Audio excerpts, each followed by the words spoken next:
All right, Moby, sit. He's going to give me sit right off the get-go. In this video, we're going to show you how you can teach a puppy how to sit, lay down, stand up out of a lay down, and we're actually going from a down into a sitting up position, and then go into a stand position, which I'm going to call stand. So the command words I'm going to use are sit, chill. You like chill, right? I like chill. Sit, chill, up means going from lay down into an up sitting position, and stand means standing on all fours. So first thing I'm going to do is I'm going to have a high value training treat. When you have a high value training treat, make sure these smell really good. These are the Tricky Trainer chicken liver flavored treats, but because he's so small, I'm tearing each one into about 4 or 5 pieces. So whenever I'm using a treat to lure a dog, I want to keep it within an inch of the dog's nose. So to get him to sit, I'm going to touch the nose, and I'm going to go up. As soon as his butt hits the ground, I release the treat in his mouth and say the word sit.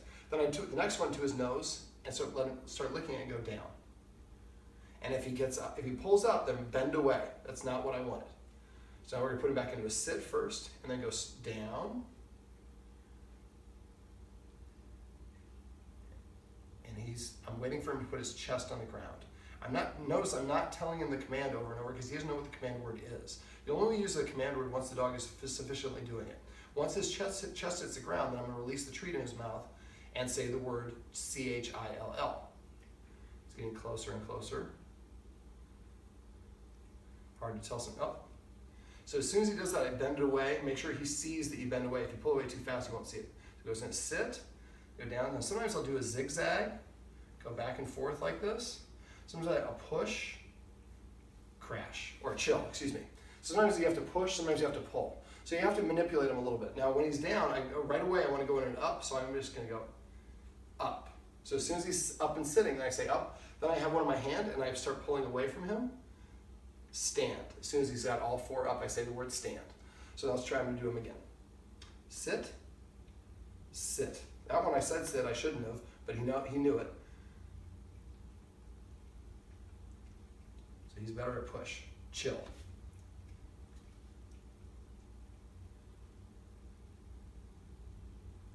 Notice I keep on coming back to his nose. If he loses interest in it, I'm trying to lure him into an up. There we go. Up. Stand. Remember, anytime you're giving a treat, the treat should go in the mouth first, and they should hear the command word right after. So I'd like you to practice this. Sit. Okay, I'm going to talk about a couple other training things. One of the things I went over with the Guardian is what I call passive training, which is waiting for the dog to do the thing that you want, rewarding them. So I'll sit. That's a good example of passive training. I didn't tell him to sit. He sat organically on his own. As soon as he did, within 3 seconds, I rewarded him by giving him the treat. And after the treat went in his mouth, I said the word sit. Sit. Now I'm doing it without a treat. He just sat, but that's what got my attention. So every time he sits next to you, pet him and say the word sit. If he does that, you can pet him and say jump if you want to make that a command word. Every time he comes to you, pet him and say come. Every time he lays down, pet him and say chill. Every time he brings you a toy that looks like a mouse, say mouse. Every time he brings you one that looks like a carrot, say the word carrot. You can create a vocabulary for the dog.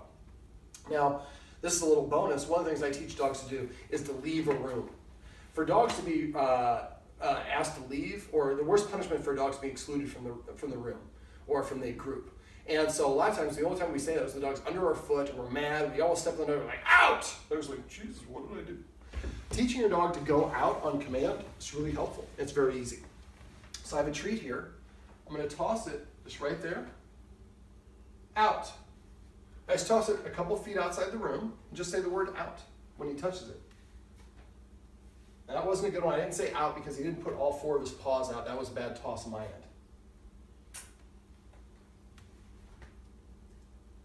Out. So by doing this, and I would do this in every room when you do this one. So grab about 2 or 3 treats, just out, comes back, out, do that 2 or 3 times. Go to your bedroom, do it there. Do it in all sorts of different places in your house so that every room he understands out just means leave and get a treat. Out is actually a good thing. Okay, for the sit down, stand, and up, I'd like the Guardian to try to do this about 5 times a day with about, maybe 4 to 8 treats. You want to do it in 4 quantities of 4 for the treats. So maybe have 8 or 12 treats and just do the rotation of all of them here. Then we want the dog to sleep or nap and then come back and do it again later on. The key is not to do it all at once. When you're doing dog training, especially for puppy, you really want to keep your training sessions to about 90 seconds maximum. Bending away is my way of saying no. Sit. So this is how you teach your dog to sit, down, stand, and up, as well as to leave the room on command.